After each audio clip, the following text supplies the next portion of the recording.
Hello શિક્ષક મિત્રો, કેમ છો? આજે આપણે આ વિડિયોમાં જોઈશું કે એજ્યુકેશન થંબનેલ ગુજરાતીમાં કેવી રીતે બનાવી શકાય. આપણને ખબર છે કે જ્યારે આપણે વિડિયો અપલોડ કરતા હોય ત્યારે આપણે થંબનેલ કેટલું મહત્વનું હોય છે. કોઈ પણ વિદ્યાર્થી હોય કે કોઈ પણ ટીચર્સ હોય એ તમારો વિડિયો થંબનેલ જોઈને આવે છે. થંબનેલ તમારું સારું છે તો એના પર વ્યૂ પણ સારા હશે. એટલા માટે આપણે આ વિડિયોમાં એજ્યુકેશન થંબનેલ ગુજરાતીમાં કેવી રીતે બનાવો તે આપણે શીખીશું. તમને એડ ડિસ્પ્લે પર કેટલાક થંબનેલ જોતા એવા પ્રકારના થંબનેલ આપણે આ વિડિયોમાં બનાવવાના શીખીશું. એવા આપણે શું કરીશું? એજ્યુકેશન થંબનેલ બનાવતા શીખીશું. તો જો તમે મારી ચેનલ નવા હો તો સૌપ્રથમ આ વિડિયો લાઈક કરી અને મારી ચેનલ સબસ્ક્રાઇબ કરી અને બેલ આઇકોનને ઓન કરી દો. જો તમારે થંબનેલ બનાવતા શીખવું હોય તો સૌથી પહેલા આ વિડિયો જોવો પડશે, જેથી તમને એજ્યુકેશન થંબનેલ સૌથી સરળ રીતે શીખવા મળશે. તો આપણે એજ્યુકેશન થંબનેલ બનાવતા શીખીશું. સૌથી પહેલા આપણે શું કરીશું? મોબાઈલની સ્ક્રીન ઉપર જઈશું. હું તમને મોબાઈલની સ્ક્રીન ઉપર એજ્યુકેશન થંબનેલ બનાવતા શીખવી. તો શિક્ષક મિત્રો, આપણે મોબાઈલની સ્ક્રીન પર આવી ચૂક્યા છીએ. અહીંયા આગળ તમને એક થંબનેલ દેખાઈ રહ્યું હશે. શું દેખાઈ રહ્યું છે? થંબનેલ દેખાઈ રહ્યું જે મેં ધોરણ 8 નું અસાઇનમેન્ટ સોલ્યુશન નું બનાવેલું છે.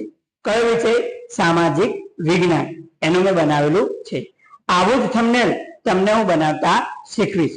શું કરવાનું? સૌથી પહેલા આપણે અહીંયા આગળ જે આપણને 3 આ દેખાય છે એના પર ક્લિક કરશું. ત્યારબાદ ડિફોલ્ટ ઉપર આપણે શું કરીશું? ક્લિક કરીશું.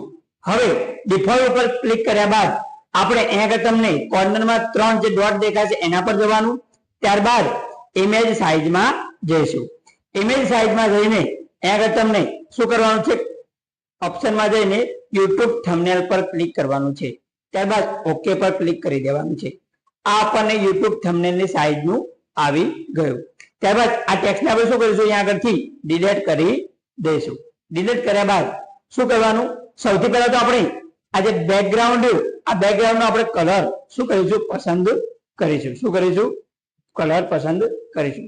હવે આનો કલર ક્યાંથી પસંદ થાય? તો અહીંયા આગળ આપણે આજે છેલ્લા નંબરનો ઓપ્શન હતો, આપણે આમાં ગયા. ત્યારબાદ શેમાં જવાનું? અમે અહીંયા આગળ કલરમાં જઈશું. શેમાં જઈશું? કલરમાં. કલરમાં જઈને આપણે અહીંયા આગળ ઉપર કલર લખ્યું છે એમાં જઈશું. તો અહીંયા આગળ તમને જે પણ કલર પસંદ હોય એ કલર તમારે લઈ લેવાનો છે બેકગ્રાઉન્ડમાં. હું અહીંયા આગળ બ્લુ કલર લઈ લઉં છું. બ્લુ કલર લીધા પછી અહીંયા આપણે રાઈટ ક્લિક કરી દેવાનું. ત્યારબાદ આપણે શું કરીશું? તો આપણે સૌથી પહેલા શું કરીશું? એક શેપ પસંદ કરીશું. શેપ પસંદ કરવા માટે શું કરીશું? બાળકો આપણે આગળ આ પ્લસના આઇકોન ઉપર જઈશું. પ્લસ ઉપર જઈશું તો પ્લસમાં આપણને આગળ શેપ લખેલું છે, આ જે લખેલું શેપ એના ઉપર જઈશું. શેપમાં ગયા બાદ આપણે અહીંયા આગળ ક્લિક કરીશું તો આપણને જુદા જુદા શેપ જોવા મળશે. આપણે અહીંયા આગળ અર્ધવર્તુળ જે આપ્યો એ આપણે પસંદ કરવાનો છે. એને આપણે રાઈટ આપી દઈશું.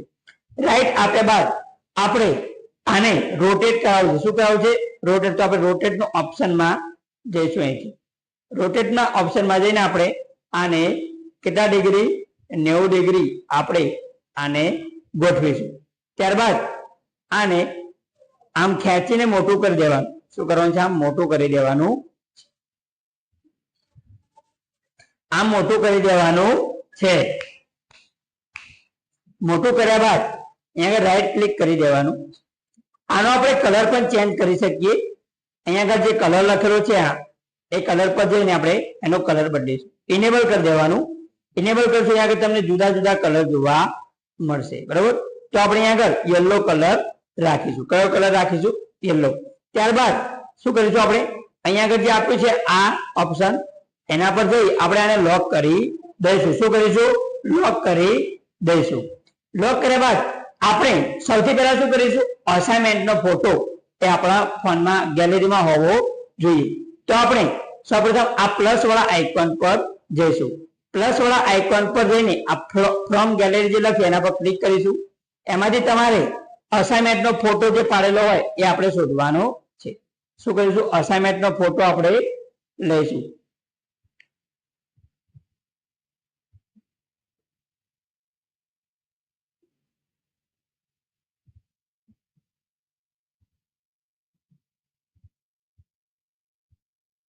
અહીંયા આગળ તમારે અહીંયા આગળ રાઈટ ક્લિક કરવાનું છે. શું કરીશું આપણે?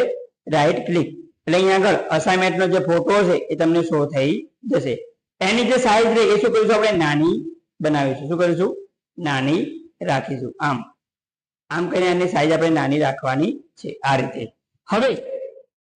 હવે આગળ શું કરીશું? ત્યારબાદ એને આપણે બરાબર એની આજુબાજુમાં જો શેડો આપણે રાખવું હોય, શું રાખવું હોય?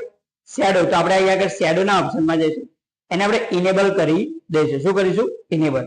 ત્યારબાદ આપણે આને પ્લસ કરીશું. જો તમને દેખાતો છે કે એનો શેડો તમને દેખાય છે નીચે, તો એ એટ્રેક્ટિવ દેખાય એના માટે આપણે શેડો કરીશું. શેડો કરી દીધા બાદ આપણે અહીંયા આગળ શું કરીશું? એ આના ઓપ્શનમાં જઈશું અને આપણે આ અસાઇનમેન્ટને આપણે લોક કરી દઈશું. એટલે કે આપણે કોઈ પણ બીજી વસ્તુ એડ કરતા હોય એ વખતે હલન ચલન કરે નહીં એ માટે. ત્યારબાદ આપણે શું કરીશું? ત્યારબાદ આપણે સમજો કે તમારો પોતાનો કોઈ ટીચરનો પોતાનો ફોટો લગાવવો હોય તો શું કરીશું? આપણે પ્લસના આઇકોનમાં જઈશું. પ્લસ આઇકોનમાં જ્યાં બાદ ફ્રોમ ગેલેરીમાં જવાનું છે અને અહીંયા આગળથી તમારે તમારો ફોટો પસંદ કરવાનો છે. હું મારો ફોટો અહીંયા આગળ પસંદ કરી લઉં છું કે જે મેં શું કરેલું છે? બેકગ્રાઉન્ડ રિમૂવ કરેલો હોય ને એવો ફોટો તમારે દેવાનો છે. બેકગ્રાઉન્ડ રિમૂવ કેવી રીતે કરી શકાય? તો ગૂગલમાં જઈને તમે બીજી લખશો બેકગ્રાઉન્ડ રિમૂવ, તો એમાં તમને આવશે. એમાં તમે તમારો પોતાનો જે બેકગ્રાઉન્ડ હોય એ તમે રિમૂવ કરી શકો છો. તો અહીંયા આગળ હું આ ફોટોને અહીંયા આગળ બરાબર મોટો કરીને સેટ કરી દઈશ. આ રીતે હું આને અહીંયા આગળ સેટ કરી દઈશ. હવે આને મારો જો આ ફોટોમાં પણ શેડો લગાવવું હોય તો હું શેડોના ઓપ્શનમાં જઈ ઇનેબલ કરી દઈશ, જેથી અહીંયા આગળ તમને દેખાતું છે કે શેડો દેખાય છે. એનો આપણે કલર પણ બદલી શકીએ, વ્હાઈટ રાખી શકીએ, બ્લેક રાખી શકીએ. તો મેં આગળ વ્હાઈટ કર્યો છે. હવે આપણે શું કરીશું? આ ફોટોને પણ આપણે લોક કરી દઈશું આ રીતે. ત્યારબાદ આપણે શું જોઈએ છે? ધોરણ 8 લખીશું, અસાઇનમેન્ટ લખીશું બરાબર. એનો જે પ્રશ્ન સોલ્વ કર્યો એ લખીશું અને પ્રથમ સત્ર લખીશું.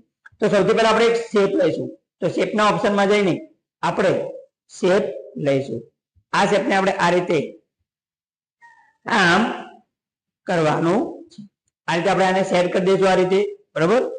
એનો આપણે કલર પણ ચેન્જ કરી શકીએ. તો આપણે કલરના ઓપ્શનમાં જઈશું અને હું અહીંયા આગળ બરાબર બ્લેક કલર રાખું છું. કયો કલર રાખું છું? બ્લેક.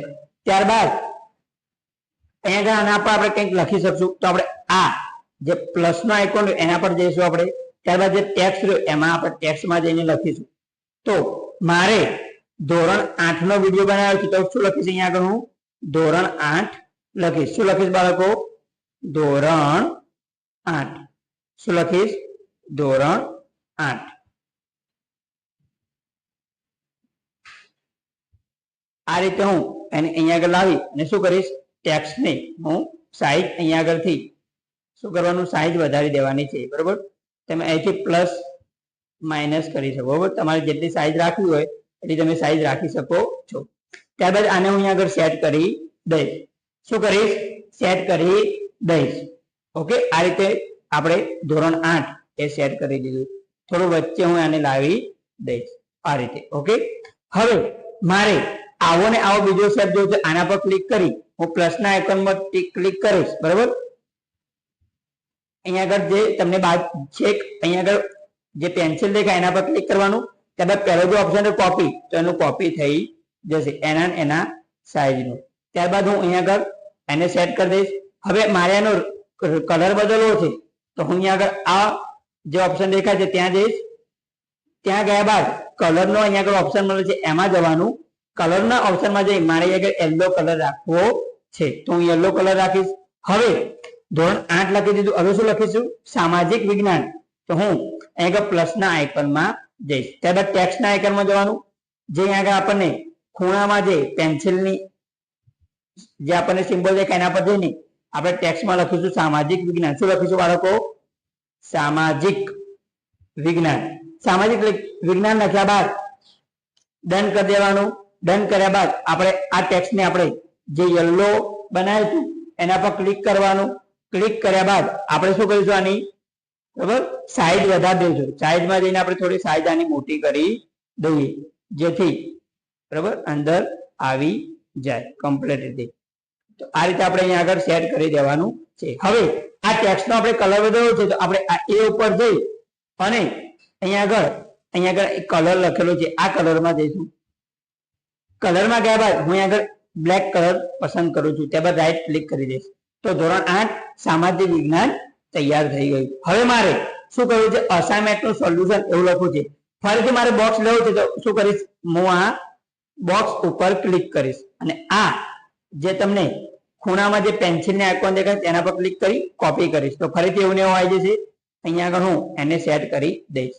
હવે મારે શું કરીશ, આ જે દેખાય તેના પર ક્લિક કરી આપણે જે આગળના જે લખ્યા એના પર શું કરીશું, લોક કરી દઈશું, જેથી એ આપણે કંઈ પણ બીજી શેપ કે બીજું કંઈ લખતી વખતે હલી જાય નહીં, એ માટે બાળકો. હવે આપણે શું લખીશું, અસાઇનમેન્ટનું સોલ્યુશન. તો અહીંયા આગળ તમને ખૂણામાં અહીંયા આગળ ટેક્સ્ટ દેખાય એના પર જઈ આપણે અહીંયા આગળ ખૂણામાં લખીશું, જે પેન્સિલની આઇકોન છે એના પર જે લખીશું હવે અસાઇનમેન્ટ સોલ્યુશન. શું લખીશું, અસાઇનમેન્ટ સોલ્યુશન. એના પર જઈને ડન કરીશું, ઓકે આપીશું. તો અહીંયા આગળ લખીશું અસાઇનમેન્ટ સોલ્યુશન, શેર કરીશું. હવે એને આપણે જે ફોન્ટ છે એના સાઈઝ વધારવો છે તો સાઈઝમાં જઈને આપણે અહીંયા પ્લસ કરીશું તો સાઈઝ ધીમે ધીમે શું થશે, વધતી જશે. બરોબર, આ રીતે આપણે અહીંયા આગળ સેટ કરી દેવાનું છે. શું કરીશું બાળકો, અહીંયા આગળ સેટ કરી દઈશું. તો આ રીતે બરોબર જે અસાઇનમેન્ટ સોલ્યુશન હતું એ સેટ થઈ ગયું. હવે મારે શું કરવું છે, પ્રથમ સત્ર 2024 લખવું છે. તો ફરીથી શું કરીશ, જે અહીંયા આગળ આપણે જે આ બોક્સ લીધું હતું એના પર જઈ અને ખૂણામાં જે પેન્સિલ નું આઇકોન એના પર ક્લિક કરી કોપી કરીશ તો અહીંયા આગળ આવી જશે નીચે. ફરી હું આનો હવે કલર ચેન્જ કરવા માટે શું કરવાનું, અહીંયા આગળ આપણે આ ઓપ્શનમાં જઈ નીચે આપણને આગળ કલર આપેલો છે એ કલરમાં જઈ શું કરીશું, ફરીથી યલો લઈશું જેથી કલર મેચ સેટ થાય એમ. હવે આપણે શું કરીશું, આમાં લખીશું પ્રથમ સત્ર 2024. તો આપણે અહીંથી આપણે પ્લસના આઇકોનમાં જઈશું, ત્યારબાદ ટેક્સ્ટ ઉપર જે ખૂણામાં તમને પેન્સિલનો એરો દેખાય એના પર જઈને લખીશું પ્રથમ સત્ર 2024. શું લખીશું, પ્રથમ સત્ર 2024 આ રીતે લખી દેવાનું છે. ડન આપીશું, ઓકે કરીશું. હવે આને આપણે અહીંયા યલો કલર ઉપર સેટ કરીશું. ત્યારબાદ આનો ફોન્ટની સાઈઝ વધારવા માટે આપણે એમાં જઈશું. એમાં જ્યાં બાદ અહીંયા આગળ તમને સાઈઝ આપેલી છે, સાઈઝ આપણે વધારી શકીએ છીએ. બરોબર, તમારે જે પણ વધારવું હોય અહીંથી વધારી શકો. પ્રથમ સત્ર 2024 એના પર ક્લિક કરી આપણે શું કરીશું, કલરમાં જઈને આપણે શું કરીશું, કલર આનો ફોન્ટનો ચેન્જ આપણે શું કર્યું, બ્લેક કલર રાખી દીધો. તો આ રીતે આપણે મસ્ત એવું એજ્યુકેશન નું થંબનેલ ગુજરાતી ભાષામાં બનાવી દીધું શિક્ષક મિત્રો.